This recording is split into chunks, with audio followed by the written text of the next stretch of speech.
মানে 10 লাখ টাকা বাবাকে অফার দেওয়া হয়েছিল। সে তার মধ্যে মানে মৌসুমি বলেছিল যে মৌসুমি ভাগ মানে সেই টাকার মধ্যে মৌসুমি আর প্রশান্ত আর বাবাকে 3 জনকে ভাগ করে নিতে, যেই টাকাটা আমরা ভাগ করে নিয়ে আয় আর ওদেরকে ডেকে নিয়ে আমাদের দলের মধ্যে, যাতে সমস্যা না হয় সেজন্য বাবাকে বলেছিল। বাবা তো বারণ করেছিল যে না আমি টাকা নেব না আর ওদেরকে ঢোকাবো না। বারুইপুরে বিজেপি কর্মী বাপি প্রামাণিকের খুনের ঘটনায় বিস্ফোরক অভিযোগ নিহতের মেয়ে সোনালী প্রামাণিকের। এলাকার তৃণমূল নেতারা মোটা টাকা দিয়ে বিজেপিতে ঢুকতে চেয়েছিলেন, কিন্তু বাপি রাজি হননি, তাতেই তাকে খুন হতে হলো। যদিও অভিযোগ অস্বীকার বিজেপি মহিলা মোর্চার নেত্রী মৌসুমী মণ্ডলের।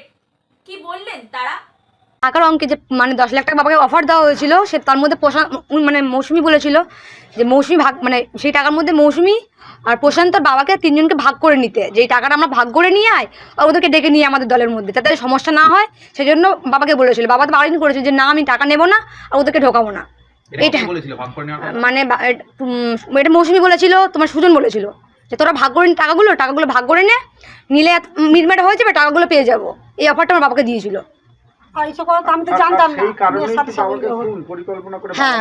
হ্যাঁ তারপরে যেহেতু বাবার সবার মাথা ছিল, সবার কথা মানে আশেপাশের লোকরা মানে বিজেপির লোকরা বাবার কথা সব শুনতো, এটা চাইতো না যাতে বাবা মারা গেলে আর কেউ কিছু বলতে পারবে না এই বিষয়ে কথা, সেই জন্য বাবাকে মারা হলো। পুরো মিথ্যে অ্যালিগেশন দেওয়া হচ্ছে।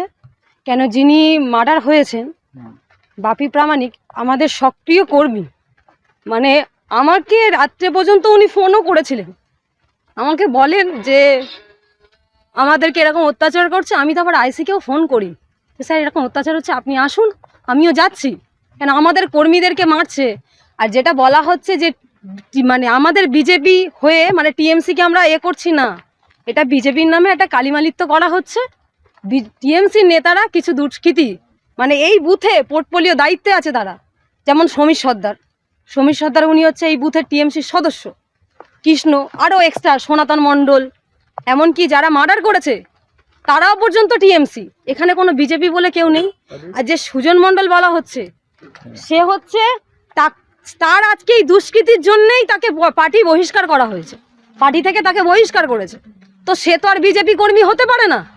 হ্যাঁ, দল এখন ক্ষমতায় এসছে, সে পঞ্চায়েতে আগে সে জিতেছিল সেটা সে থাকতে পারে, কিন্তু সেও তো টিএমসি, বলেই তো আজকে তাকে দল বাদ দিয়েছে।